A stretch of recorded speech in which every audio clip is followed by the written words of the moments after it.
असं की निकाल काल लागला, काल हा निकाल काल झाला. आज मी करायचंच आहे. तुम्ही कायम सातारा जिल्ह्यामध्ये असता, असे अनेक धक्के तो प्रश्न विचारायचा आहे आपल्याला. हा निकाल सगळ्यांना लागल्यानंतर सुद्धा एखादा घरी वाचला असता.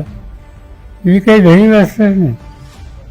मी पुन्हा एकदा जी तरुण पिढी आम्हा लोकांचं काम करते, करू इच्छिते, त्यांना या सगळ्या निर्णयाचा अनुभव घ्यायचा कधी त्यांना असा सोसावं लागेल याचा अनुभव त्यांना कधी नव्हता. आणि त्यामुळे त्यांचा एक आत्मविश्वास वाढवला पाहिजे.